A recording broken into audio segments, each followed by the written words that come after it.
I stood before the mirror in the boutique quietly, but my heart was screaming.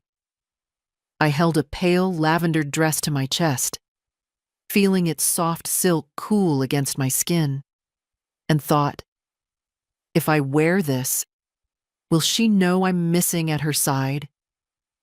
She's going to be beautiful, the shop assistant said, adjusting the dress on its hanger.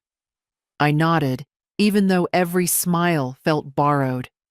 I had come here because May looked at me with hope the morning she asked for my help, and I had told her I'd be there, though by there I meant behind the scenes. I would give, as always. But this time, I wore the gift. When she told me not to say I was her mother at the wedding, I almost dropped the dress on the floor. I'd never heard words nip like frost at dusk. Don't tell anyone you're my mom. She said it so softly, I thought I'd misunderstood. So quietly, but with that cold certainty. She'd already meant it. I didn't argue. I didn't cry. I asked, where should I sit then? She didn't answer, just looked away, and the dress slipped from my fingers. The shop assistant cleared her throat. It's lovely on you. I turned to the mirror. There, beyond my reflection, I remembered the little girl who used to clutch my hand, the teenager who confided every secret in my tired kitchen, the mother who'd found safety in my arms. All those layers of love, built in quiet evenings and patchwork emergency plans, had one final test ahead. The dress fit, not too tight, not too loose. I touched the neckline, smoothing it. I paid for it with the account May provided, transferred with an efficiency that felt as distant as satin on glass. Walking home, I imagined her wedding day, pastel bouquets weighed with dew, laughter echoing under the arbor, the look on her face when she walked down the aisle. Would she even want me there? Don't tell anyone. The words repeated in my mind like a harsh refrain. I reached my front door and halted. The dress hung limp in my hand now, as if it had never belonged to me. I swallowed the ache. I hadn't expected gratitude. I didn't even expect acknowledgement. But I had expected inclusion. A place, a role, a moment that said, this is your family too. Inside, May's old photographs lined the hallway, the ones she never bothers to dust. Her childhood portraits, our Christmas mornings, the day she graduated from high school. I paused in front of the black and white shot, where she hugged me so tight her face was hidden in my coat. I laid the dress on the staircase banister and said aloud, I'll be there. I just didn't know how yet. The florist called at 9:10, cheerful and precise. Mrs. Merritt, the white gardenias will arrive Friday, and the centerpieces by noon Saturday. Do you want the bride's bouquet delivered to the venue or her home? To the venue, I answered. Under whose name shall I invoice the remaining amount? I paused. Put it under Haley Carter, but charge it to the Merritt account. The line clicked as she confirmed the details. I hung up and stared at the notepad on the kitchen table. 3 names were circled: the florist, the caterer, the quartet. All of them booked by me, paid by me. I didn't mind. Not really. I had the money. Not vast wealth, but enough. Carefully saved, quietly protected, never flaunted. I had learned long ago how to stretch pennies, how to tighten a budget when my husband passed, and how to carry on when Haley was 5, and barely understood what absence meant. The wedding planning had started with urgency. Haley wanted it done within 5 months, said it fit his schedule better, said she didn't want to wait. I remember sitting across from her and nodding as she scrolled through venues and cakes and dress options. I wasn't invited into the decisions. I was only asked for the means. It was never, can you help? It was, this needs to be paid by Friday. But I said yes, because I always had. The cake alone, almond, layered with lemon mousse and sugar flowers, cost more than I spent on groceries in 3 months. The venue, an estate north of town, had a chandelier in the reception hall big enough to embarrass Versailles. The quartet was flown in from Portland. Everything glittered. Everything sparkled. Except my name. At the planning meeting, I signed the contracts quietly. When the decorator asked who was handling the financial arrangements, Haley smiled and said, "We're keeping it in the family." I nodded along, even as I realized I wasn't what she meant by we. She said it with her fiancé beside her. He's a corporate lawyer, polished, charming. He called me Mrs. Merritt, even after I told him he could use my first name. I don't think he liked that my nails were short and my shoes were plain, or that I asked questions about hidden fees. He and Haley fit well, if you looked from far away. From up close, I saw the silence between them when no one else was around. But maybe that was none of my business anymore. I left the agency office early that day and walked past the river where Haley used to feed ducks. I stopped and leaned on the rail, letting the breeze lift the hem of my coat. I wondered when I had been replaced, if it happened in one moment or gradually, in small pieces. She used to call me at midnight in college, asking if Tylenol could help a migraine. She used to send me voicemail recordings of her daughter's first words. Now she sent me invoices. I bought a pale lilac clutch on the way home. It matched the dress. Inside, I would carry tissues, mints, and a check. The same things I carried to her graduation. The same posture. Present, but invisible. That evening, the caterer called. "Mrs. Merritt, just confirming final guest count? 102? Yes. And your seating?" "I'm not assigned a table," I said. A beat of silence. "Oh, I'll make a note." "Don't," I said softly. "Just do as instructed." Because I understood the instructions now. They didn't need a mother. They needed a patron. And I was willing to be both. For now. When Haley was 9, she asked me if other girls' mothers worked night shifts too. We were sitting on the floor, folding laundry, and she was matching socks by pattern, like it was a puzzle game. "I don't think so," she said quietly. "Ashley's mom picks her up after school every day. She brings cupcakes on Fridays." I laughed. "Well, I'm no good at cupcakes." She didn't smile. I was a nurse back then, full-time, double shifts when they needed me, which was often. Our apartment was small, clean, and quiet. Haley had her own room, and I made sure she had everything: school books, lunch money, a warm coat every winter. Her father had died in a car accident when she was 4, and from that moment, it was just us.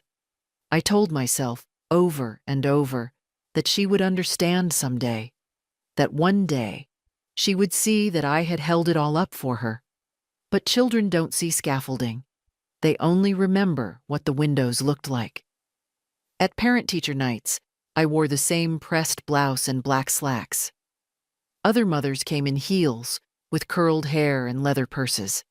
I came with notes in my hand, and a face still marked by a surgical mask line. One year, when Haley was 12, I caught her telling a friend that I worked downtown without specifying where.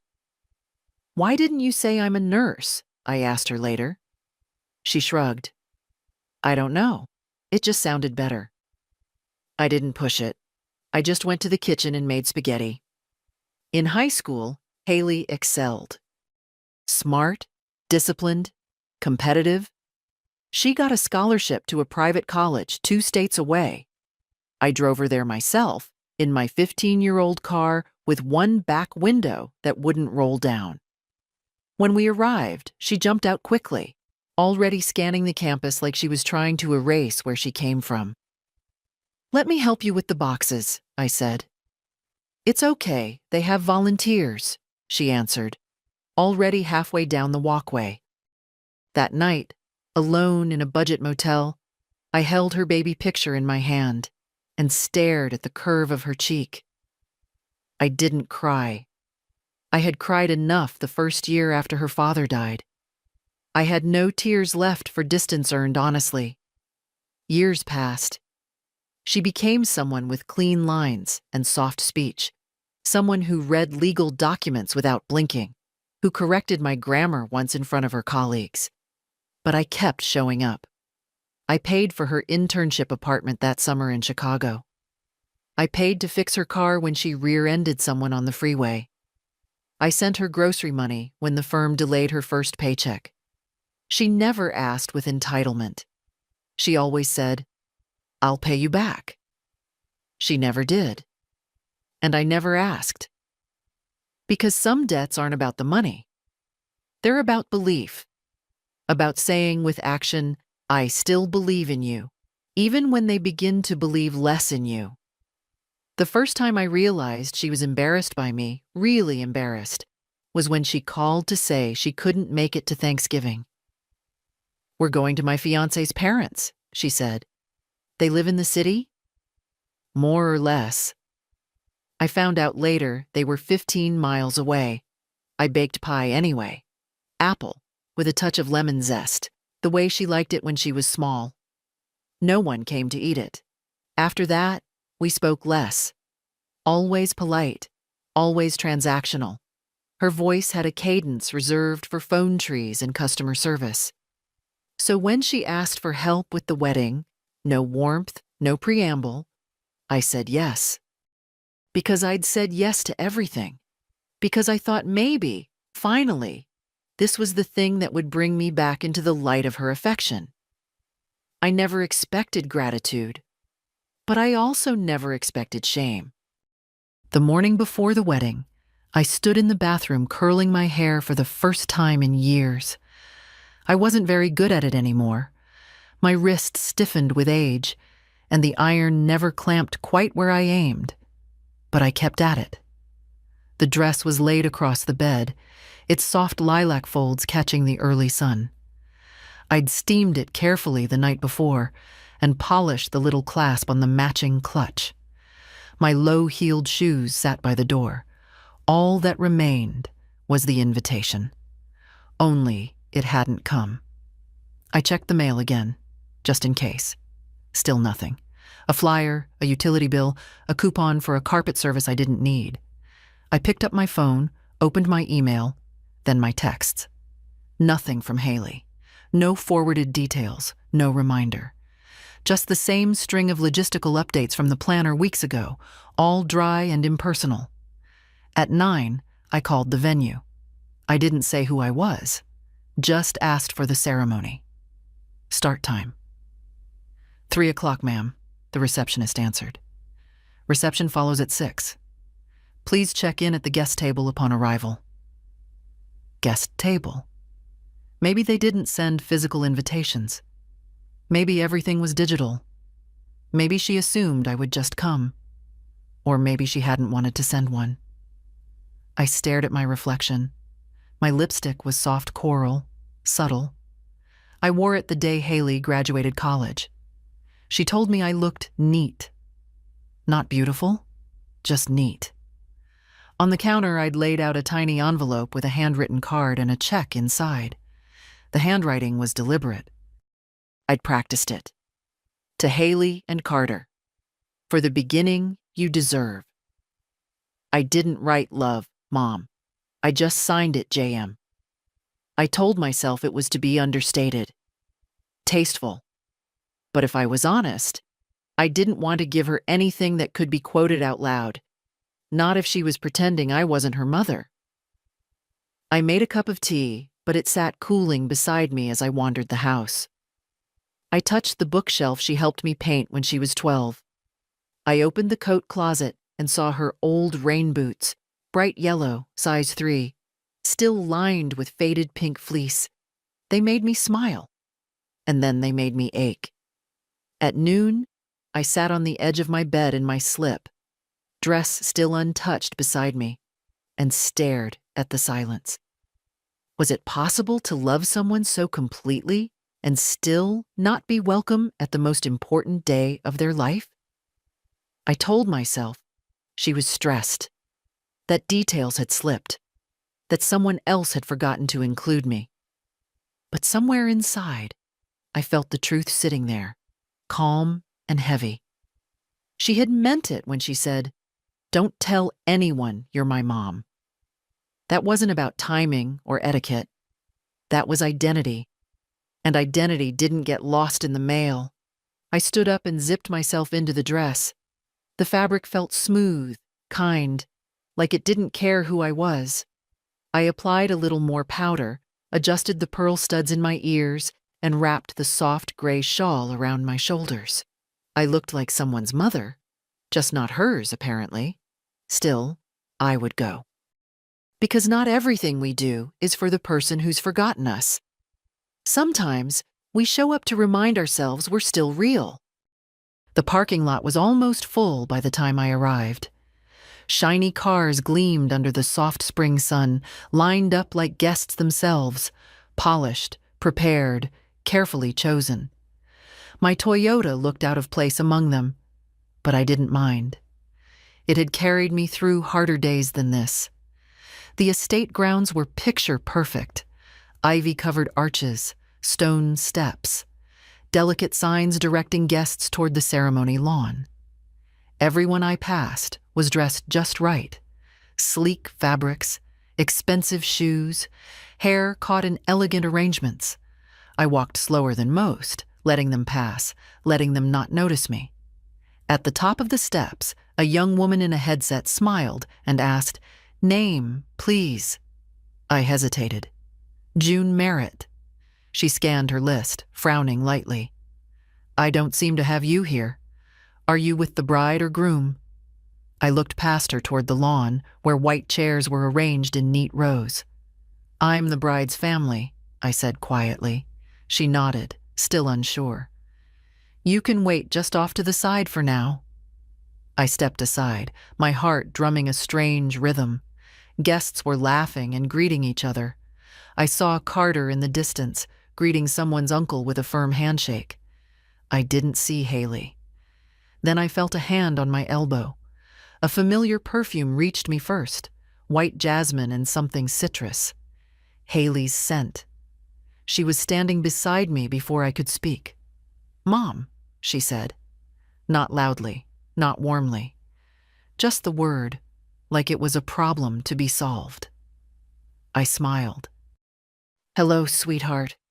You look—" "We need to talk," she cut in quickly. "Come with me." She led me away from the crowd, toward a gravel path shaded by birch trees. Her heels crunched sharply on the stones. Mine moved softer, uncertain. When we were out of earshot, she stopped and turned. Her eyes scanned me, then the dress. "You wore the lilac one." "You said it suited the setting," I said. I meant it lightly. She didn't smile. "I thought you weren't coming," she said flatly. "There was no RSVP." "There was no invitation," I replied. She sighed, rubbing the space between her brows. "It wasn't personal. We tried to keep it small and it's complicated, okay?" "Haley," I said gently, "I've paid for most of this wedding." "I know," she whispered, "and I'm grateful, truly. But Carter's family is very particular. His parents are here. They're friends. They're used to a certain kind of—" She stopped herself. "Kind of what?" I asked, quietly. She avoided my eyes, and then she said it. "Just don't tell anyone you're my mom, okay?" I stared at her. The world slowed. The breeze that had seemed warm before now felt cold against my arms. "I'm sorry," she added quickly. "It's not that I'm ashamed. This isn't the time for complicated things. I need everything to go smoothly." I opened my mouth. Nothing came out. "I'll make it up to you," she said. "Maybe we can have dinner next week. Just us. But today, please, just be discreet. Don't correct anyone. Don't say anything." My throat burned, but I swallowed it. I looked down at my shoes. "You're asking me to be invisible," I said. "I'm asking you to be kind," she answered. "Just this once. Just this once." As if there hadn't been 100 other times. I nodded. "Of course," I said. Because what else does a mother say when her child has already made the choice? She looked relieved. "Thank you," she whispered. Then she walked back toward the others. Shoulders straight, hair perfect, face glowing. I stood there alone under the birch trees, the wind moving softly through the leaves, the sound of laughter rising behind me. In my hand, the envelope with the gift still felt warm from my palm.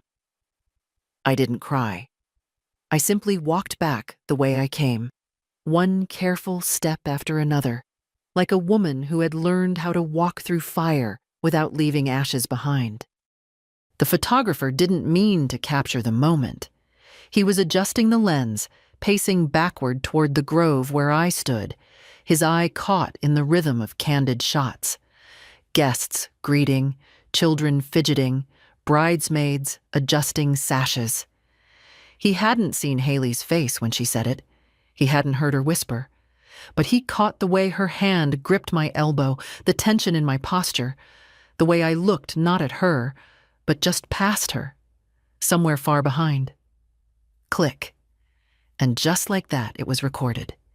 He smiled politely as he turned. "Oh, sorry, didn't mean to intrude. You two looked very connected." Haley laughed lightly, already walking away.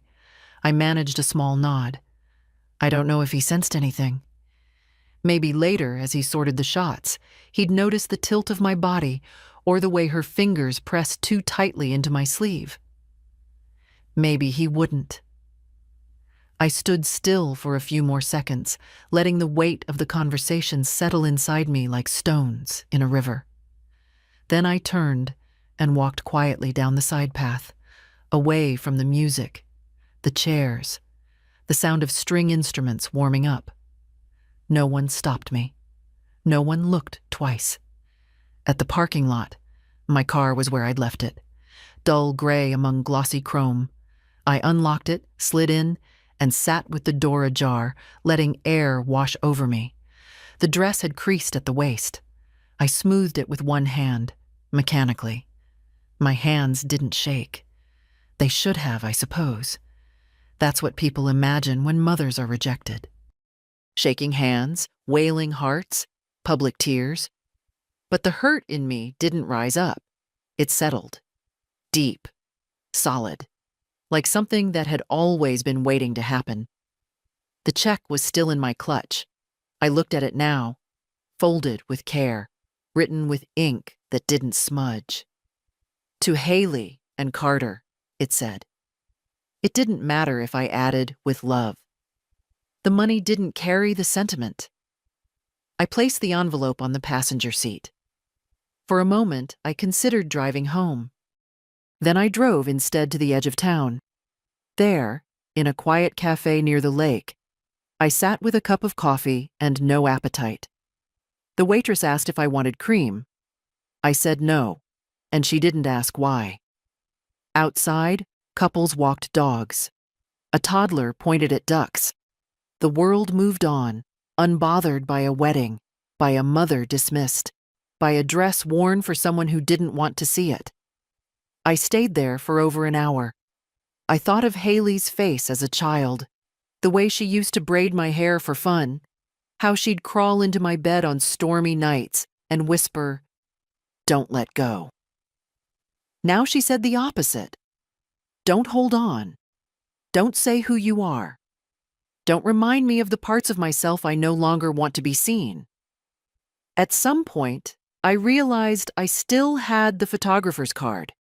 He'd handed them out earlier, each one stamped with Timothy Stokes Studio in neat gold letters. On a whim, I called the number. "Hello, this is Tim," the voice said after 2 rings. "Hello, Mr. Stokes," I said. "This is June Merritt. I believe you just photographed a wedding at the Grantham estate?" "Yes, of course. Beautiful day for it." I'd like to pay for the album, I said simply. All of it. I believe the bride arranged for a basic package. Please upgrade it to full editorial. Include every image, especially the candids.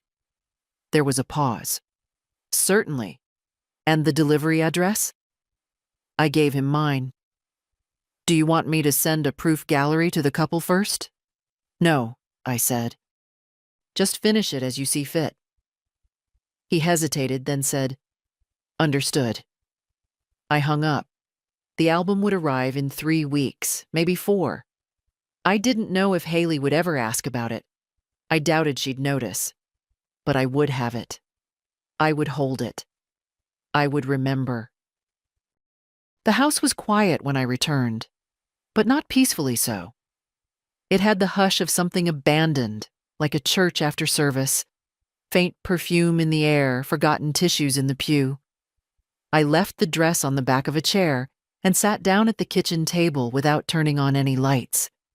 The silence felt necessary. For a long moment, I just stared at my hands. The left one bore the faint imprint of my wedding ring, worn away years ago when I stopped needing its comfort. The right one rested lightly on my phone. Then I picked it up and called the bank. Thank you for calling Ashland Savings, the voice said cheerfully. How can I help you today? I'd like to speak to someone about recent scheduled payments, I said. My voice surprised me, low, steady, with no tremble. Certainly. I'll connect you with our personal accounts team. A pause, a soft click, then a new voice. Male, warm, efficient. Mrs. Merritt, this is Paul. What can I do for you today? I need to stop a series of payments, large ones, related to a private event. I named the caterer, the florist, the decorator, the estate. He listened without interruption. May I ask the reason for the cancellations? He said gently, like someone trying not to step on a wound. There's been a change in circumstance, I replied, and I no longer wish to finance them. He paused. Some of these payments are scheduled to finalize overnight. If we act now, we can intercept most of them. I'd like you to do that. He continued typing, then said, Done. You'll see funds released back into your account within the next 48 hours. I exhaled slowly. One more thing, I said. I'd like to open a separate trust for my granddaughter. Her name is Sophie Merritt. Of course. Do you have an age in mind for disbursement? 25, I said. Or sooner, if she's in school or facing hardship. He paused again. That's very thoughtful. It's overdue, I said. We completed the paperwork by phone as far as we could. I would sign the rest at the branch the next morning. Anything else I can help you with, Mrs. Merritt? No, I said. You've been more helpful than most people in my family today. He chuckled, not unkindly. Well, we try our best. I ended the call and sat back. The kitchen clock ticked steadily. On the fridge was a picture Sophie had drawn years ago, her and me, stick figures holding ice cream, under a sky of crooked blue stars. Her mother never liked that drawing, said it made us look poor. I left it up anyway. I picked up the envelope from the car, the one with the wedding gift. Carefully, I opened it and removed the check. I tore it into 4 slow, precise pieces and dropped them in the wastebasket. Then I opened the freezer and pulled out a container of soup. Split pea. Haley hated it as a child. Sophie still loved it. I heated a bowl, ate it slowly. Every spoonful felt like a return to something, not bitterness, not even grief, just autonomy. I had lived so long reacting to Haley's needs that I'd forgotten how it felt to choose my own. Later, I called the event agency. A woman answered. Young voice, nervous edge. This is Meredith from Arcadia Events. This is June Merritt. I'm calling about the Grantham wedding. Yes, ma'am, she said. Everything's progressing on schedule. Is there anything you'd like to confirm? I'm canceling the payments, I said. Silence. Then a brittle laugh. Sorry, what? You heard me. But the event is already in motion, and so is my decision. There was rustling, then a different voice came on. Older. Mrs. Merritt, this is Elise, the managing coordinator. Are you saying you wish to pull funding? I already have. Check with your bank contacts. Another pause. Then quietly, may I ask what happened? No need, I said. Just let the couple know their benefactor has withdrawn support. They can explain it however they like. Elise hesitated. We'll notify the vendors. Some services may continue out of contract obligation, but I understand. And I ended the call. For the first time in decades, I had made a decision entirely for myself, without asking what anyone else needed from me first. The air in the house changed. Lighter, maybe. Not happier, but clearer. Like something that had been hanging in the corners had finally gone. The bank opened at 9. I was already waiting by 8:30, seated on the wooden bench outside with a coffee I didn't finish and a folder tucked under my coat. The morning was cool, still damp from last night's rain, and the glass doors reflected my face back at me, lined, quiet, unmistakably steady. I didn't feel triumphant. I wasn't interested in revenge. What I felt was closer to resolve, like putting a heavy suitcase down after carrying it too many miles. When the security guard unlocked the front doors, I stood and stepped inside. Good morning, the young teller greeted me. I have an appointment with Paul, I said. About the trust account. She smiled. He's expecting you. Right this way. Paul looked a bit surprised to see me so early, but he stood, shook my hand, and led me to his office.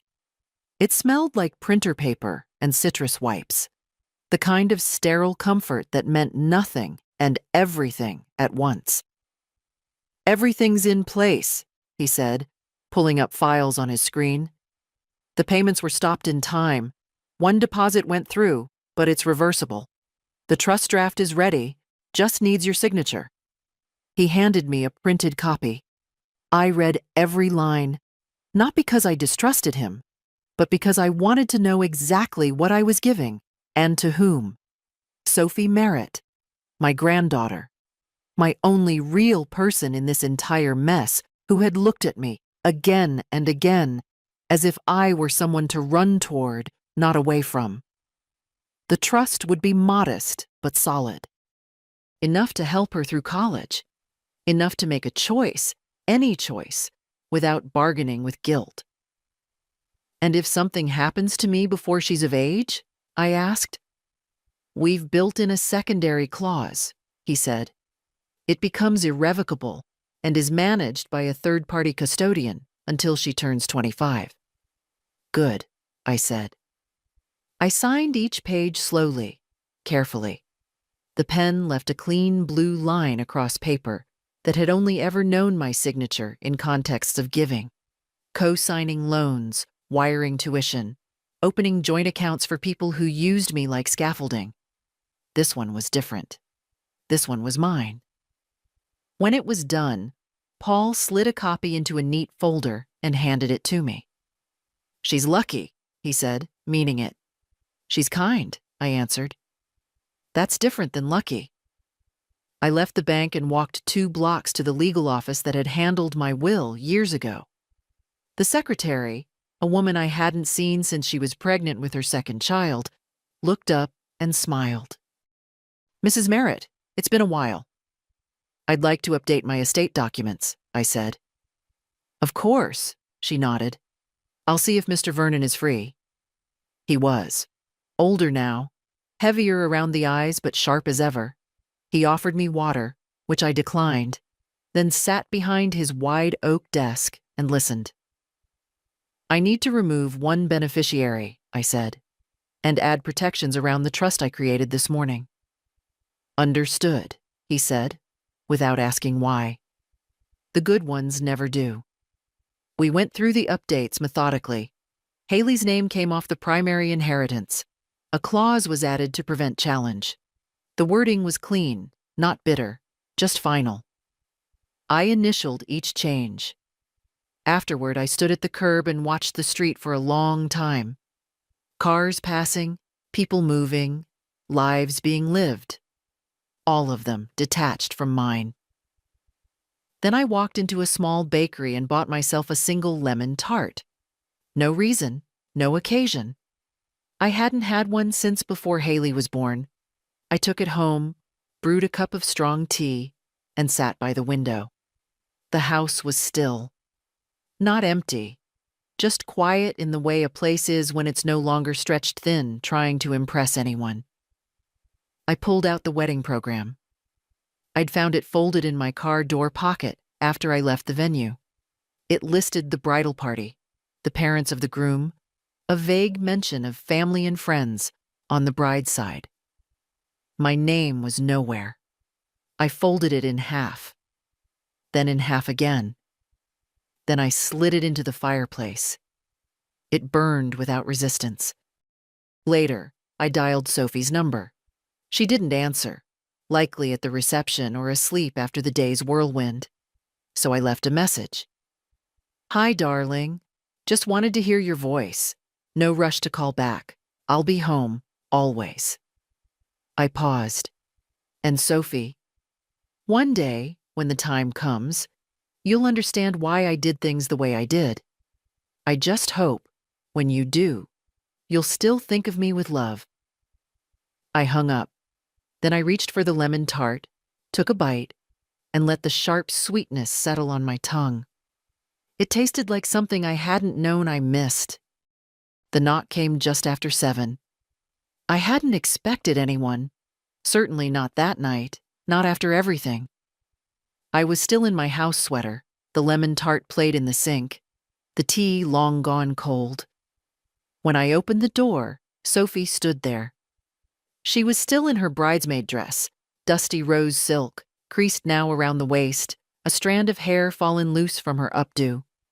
She looked tired in the way young people rarely do. Real tired, soul-deep tired. But her eyes were clear. "Grandma," she said. I stepped aside without a word, and she walked in like she'd done 100 times before. She sat at the table. Same chair she always chose, the one closest to the window. She didn't touch her phone, didn't fidget, just looked at me. "I tried calling," she said. "I turned it off," I replied. She nodded, like she understood. Then, softer. "It was a mess. You probably already know." I didn't answer. She continued. "The food didn't show up. The music cut out halfway through the reception. The manager pulled Carter aside and asked for a card, said the booking wasn't finalized." Still, I said nothing. I poured her a glass of water instead and set it gently in front of her. Sophie traced the rim with one finger. Mom didn't know what to say. She told people it was a vendor mistake. Carter was furious. I looked at her. "And you?" She took a long breath. I was embarrassed. For them. There it was. I sat across from her. The lamp above us buzzed faintly. Outside, wind moved through the trees. In here, it felt like time had stopped. "She told me what she said to you," Sophie whispered. "Not directly. But I asked why you weren't sitting with us. She brushed it off. Said it was just complicated family stuff. But I saw your face, Grandma, right after she pulled you aside. I saw it."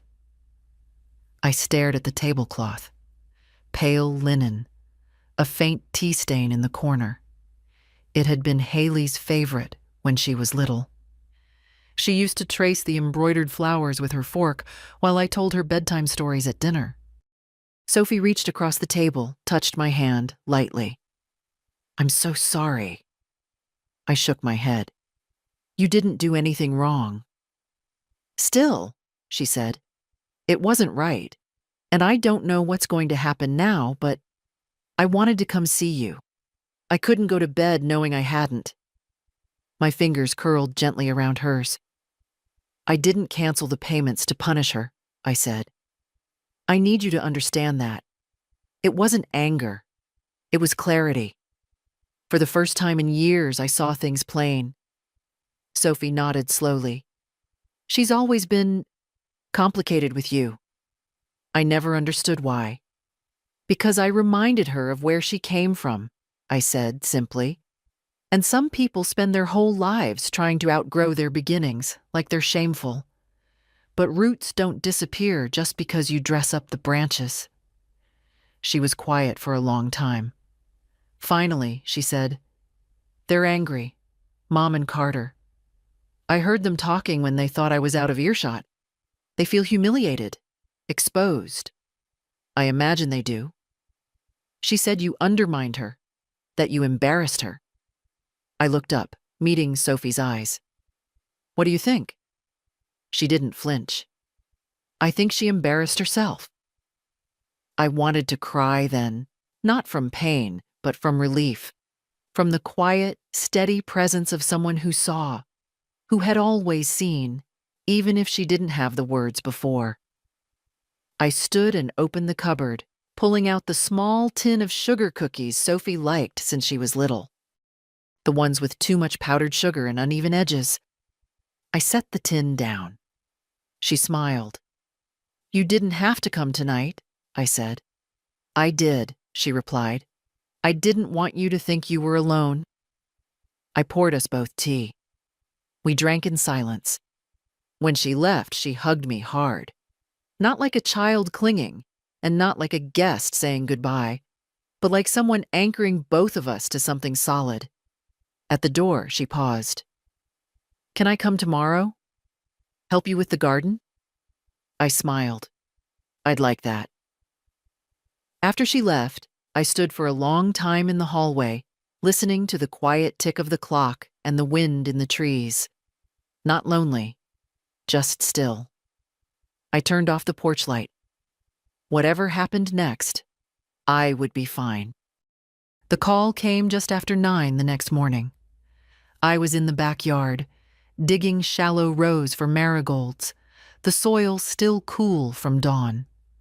My gloves were dusty, my knees sore, and the phone buzzed against my hip with that stubborn insistence only family seems to summon.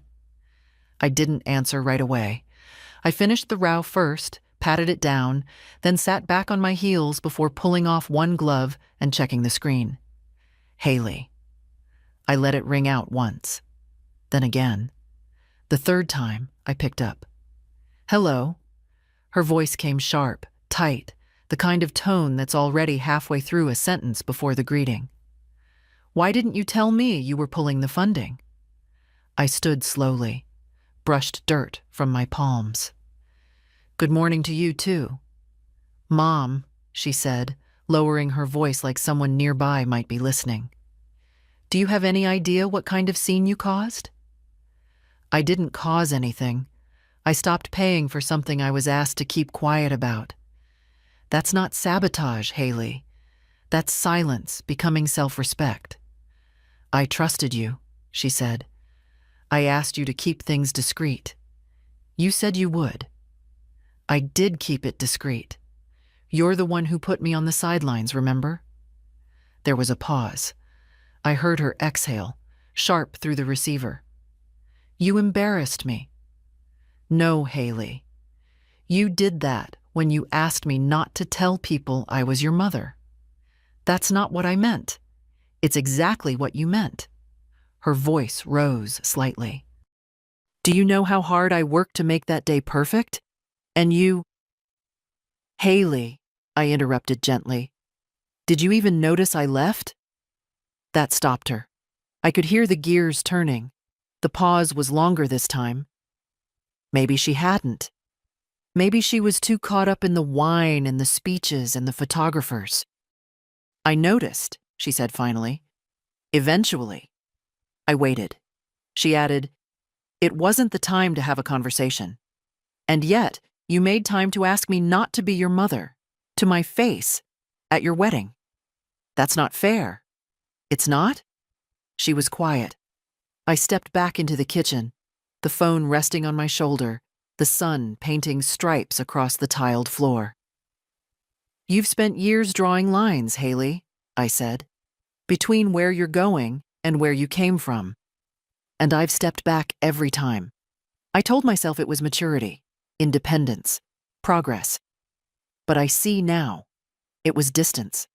Chosen, curated, and measured. And I'm done paying the toll for that. I didn't mean for it to come to this, she said, quieter now. But it has. What do you want from me? She asked. An apology? A public scene? You want me to tell Carter's family I was wrong? No, I said. I want nothing from you, not anymore. That's the point. She scoffed. That's rich. After everything I've asked of you, now you decide you're the victim? I'm not a victim, Haley. I'm just done pretending I'm welcome in a house where I'm only useful if I'm invisible. Another long silence. You didn't even say goodbye. I didn't need to, I said. You'd already said it. For a moment, neither of us spoke. Then, in a voice trying hard to regain control, she said, You've made your choice, clearly, and I'll respect it. But you've burned a bridge that won't rebuild easy. I know, I said. She hung up. I placed the phone face down on the counter and stood in the middle of the kitchen, letting the quiet return. Then I turned back to the garden. I had marigolds to finish, and an afternoon still my own. The package arrived on Thursday, 4 days after the wedding. It came in a square, flat box wrapped in heavy brown paper with a gold sticker on the corner. Timothy Stokes Studio. No note, no call, just the box, resting neatly on my porch like any other delivery. I brought it inside and set it on the table, staring at it for a long time. I wasn't sure I wanted to open it, not because I feared what was inside, but because I already knew. Still, I fetched the scissors, sliced through the tape, and lifted the lid. Inside was a dark gray album, cloth-bound, the kind that whispered permanence with its weight. I placed it on the table and opened to the first page. The cover image was expected. Haley and Carter walking hand in hand through the garden path, sunlight filtering through the trees, her veil caught midair like something divine. I turned the page.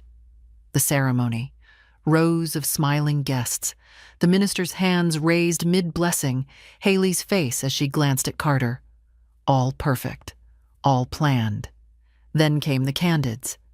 I don't know if Timothy understood what he captured, but he had the eye of someone who listens without asking. There it was, a shot of Haley reaching for my elbow, her fingers tight around my arm, her mouth close to my ear. Another of my face, slightly turned, expression unreadable. I was wearing the lilac dress. You could see the soft shawl around my shoulders, the pearls at my neck. You could also see distance, unmistakable, intimate, but cold. I turned the page. The guests laughing, toasting, plates of food untouched. Then the reception, images that should have been joyful. But if you looked closely, really looked, you'd see the tension in Haley's shoulders, the forced smile on Carter's face.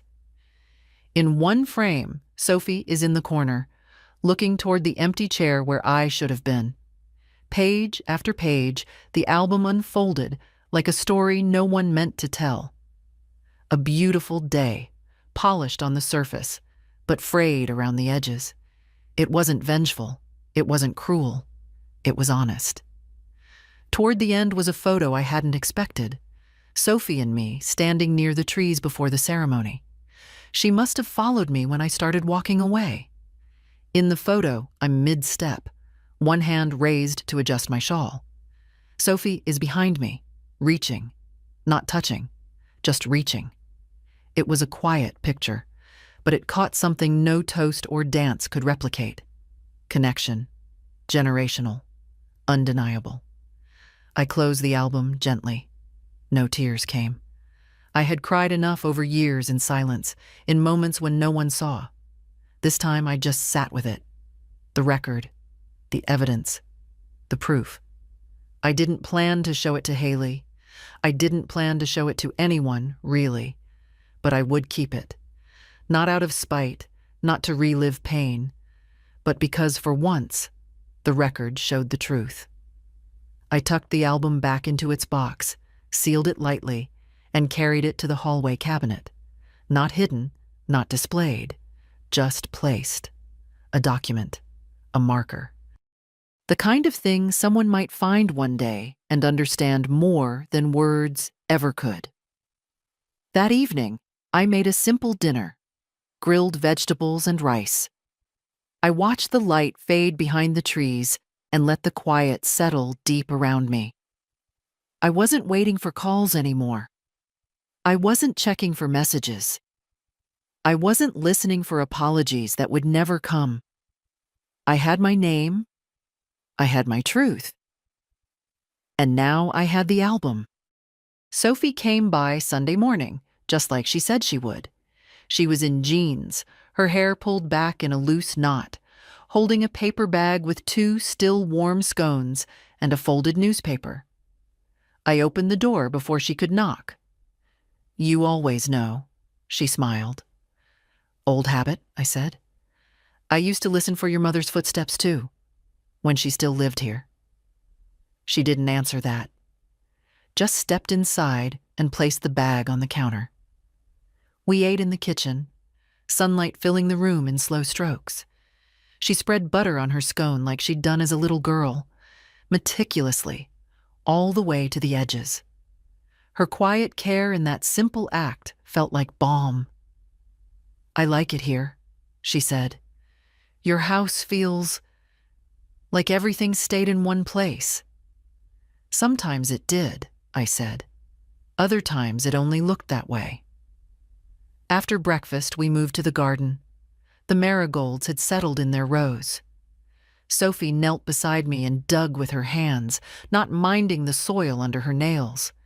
She asked about each plant. I told her the stories, how some had come from clippings, others from seeds given to me by neighbors long gone. She listened like none of it bored her. That was new. Around noon, I stood to stretch my back. Sophie wiped her forehead and said, "You never told me you liked working out here so much." "I didn't think anyone needed to know," I said. "I used to come out here after double shifts at the hospital.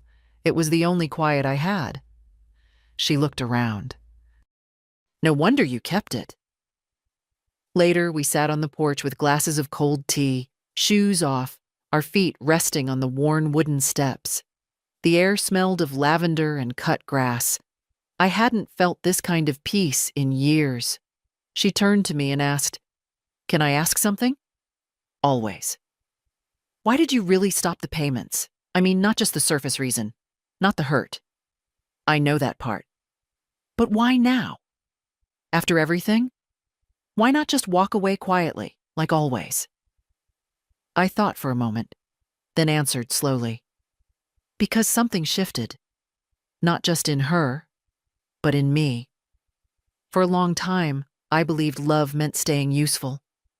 That if I just kept giving, eventually it would be enough.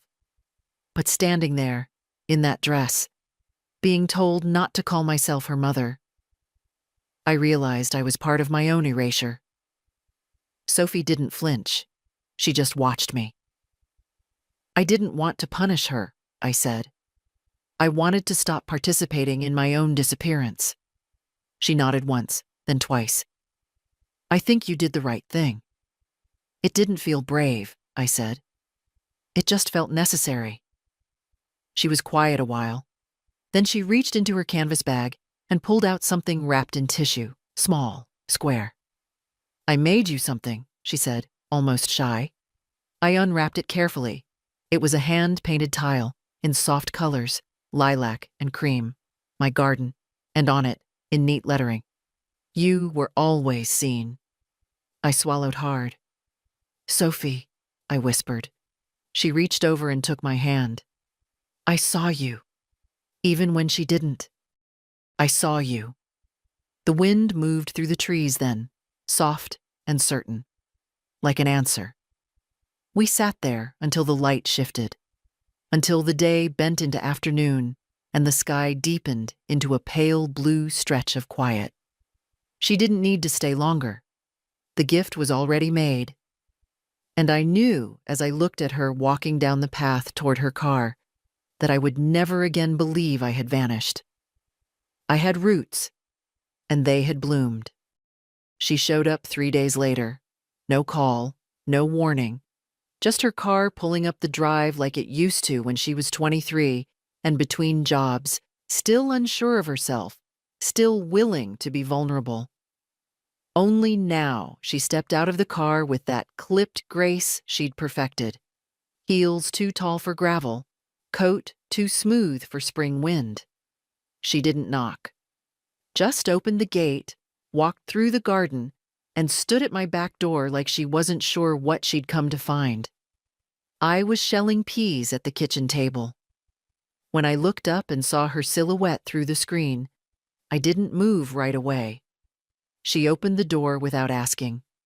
Hi, she said. Haley. She glanced around like she was checking for someone else. You're not screening my calls? I turned off the ringer. Peace is expensive. I'm trying not to waste it. She gave a short breath of something between a laugh and a sigh. May I sit? I nodded. She sat across from me, knees tight together, hands folded, lips pressed. Everything about her said control, except her eyes. Her eyes were too wide. I didn't come to fight, she said. Good, I said. I'm not offering one. She looked down at the peas on the table, picked one up, rolled it between her fingers like it might help her find the words. Why didn't you just talk to me? She asked. Before pulling out of the payments, before freezing the accounts, before whatever this is now. I didn't raise my voice. I didn't lean forward.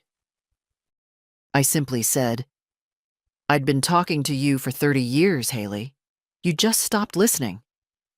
She swallowed. Hard. But she didn't interrupt.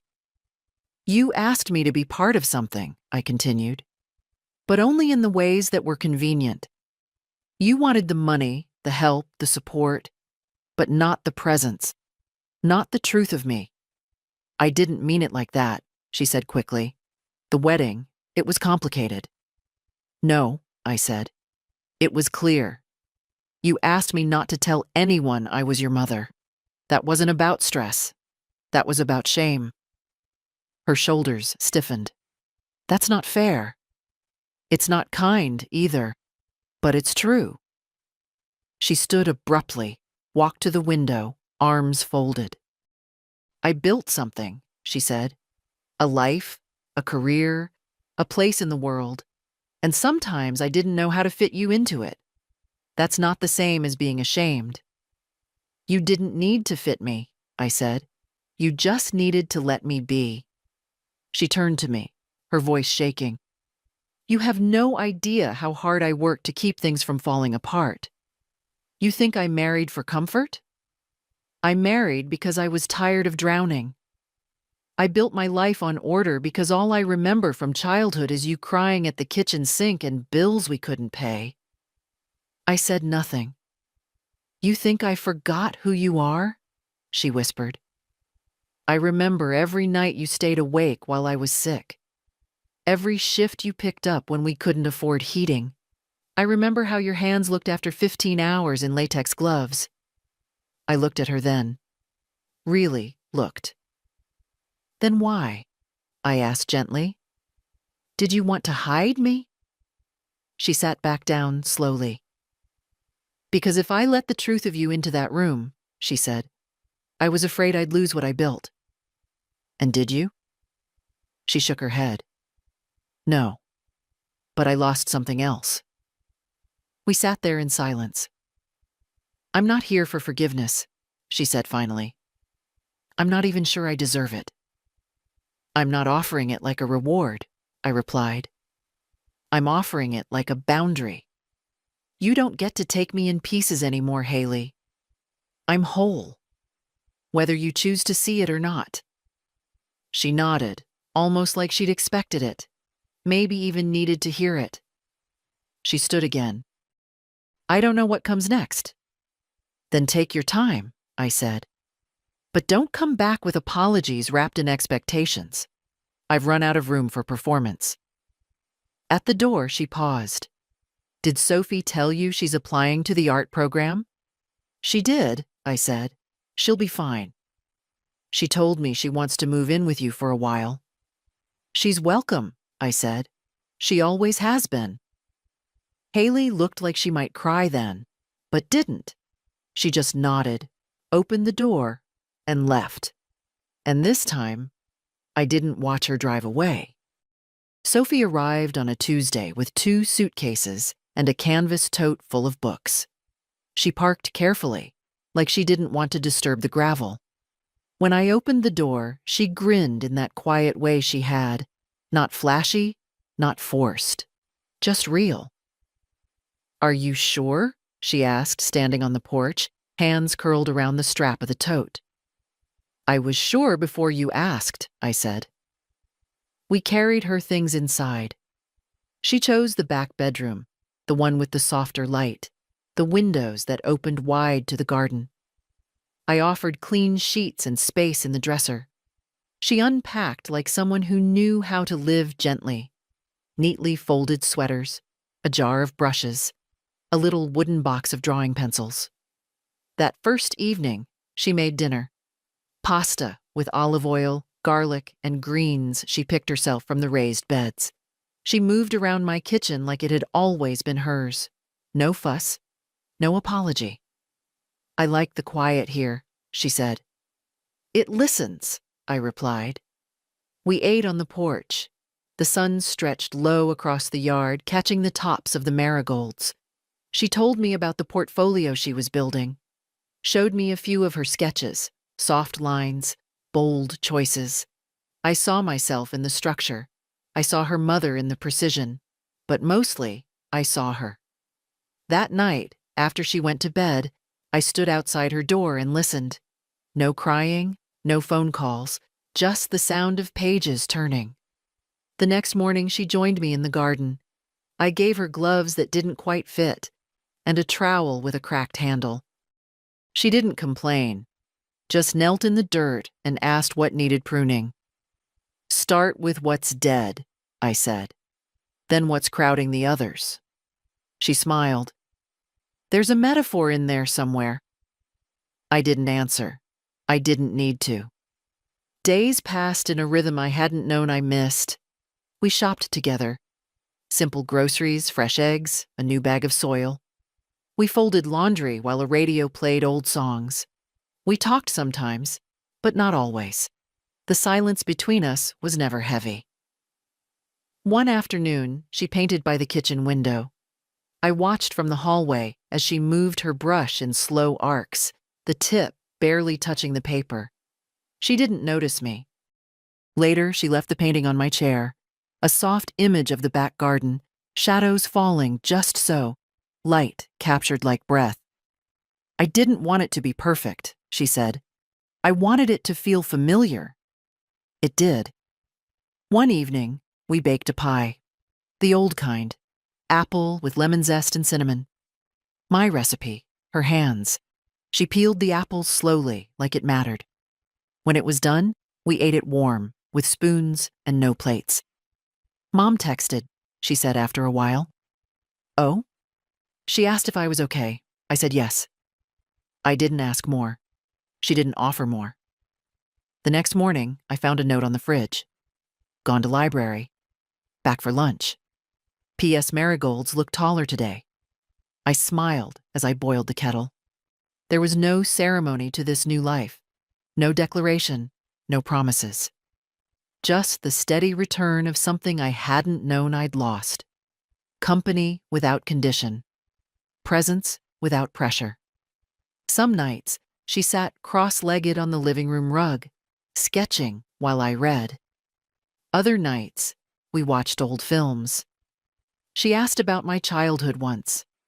I told her about summer walks to the river, my mother's hands braiding my hair, the day I got my first pair of shoes that weren't hand-me-downs. She listened like it mattered. Once, she asked, "Do you miss her?" "My mother?" She nodded. "Sometimes," I said. "Sometimes not." She didn't press. I liked that about her. There was no performance in our days. No need to explain, justify, or protect. Just breath. Just room. Just the faint sound of roots settling deeper into soil they finally trusted. Sophie stayed through spring. By the time the lilacs bloomed, she had found a part-time job at the bookstore down the hill and started mailing her applications to art programs out of state. She came home with ink on her hands and stories about customers who mispronounced Camus. I listened. I always listened. But now she offered too. Stories, laughter, the weight of her day laid down without hesitation. One afternoon, we took down the old curtains in the front room and replaced them with linen ones she found at a thrift shop. They let the light in differently, softer, like the room had exhaled. Haley didn't visit. Once, she left a voice message, just her voice, stiff and rehearsed. Something about processing things. I didn't call back. There was nothing to process. There was only life, continuing. I didn't hate her. I don't have room for hate anymore. Just memory. Just choice. I watered the garden.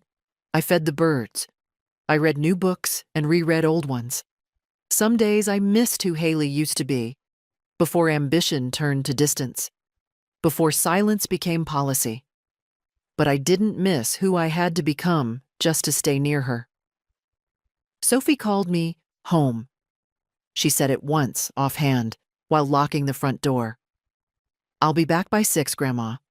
Don't start dinner without me. I'm bringing home bread. See you at home?" It landed softly, like something long deserved finally arriving. I had never asked to be anyone's home, but when it came freely, it felt like light on skin that had gone too long without sun. One morning, I pulled out a notebook.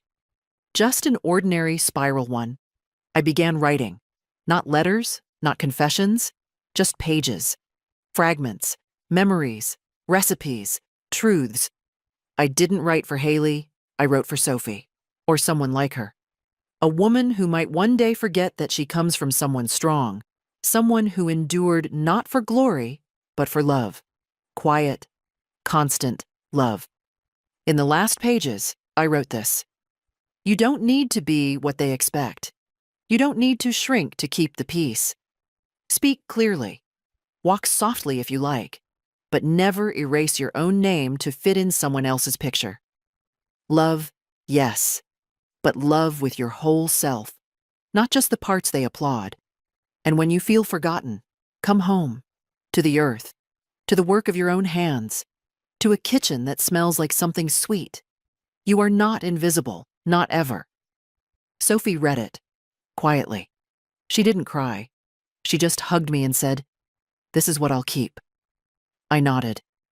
That evening, we sat outside with tea. The sun dipped low, and the garden was loud with bees. I thought of everything I'd held inside for so many years. The silence I'd called grace, the effort I'd mistaken for love, the patience that had nearly undone me.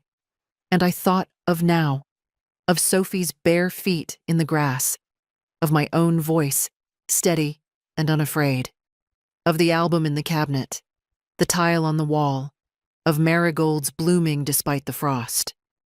You don't need a crowd to know you exist. You don't need applause to be whole. You just need someone to see you and to see yourself when they can't. And if you've read this far, maybe it's time you wrote your own ending, or your own beginning. Quietly, yes, but fully. No permission needed.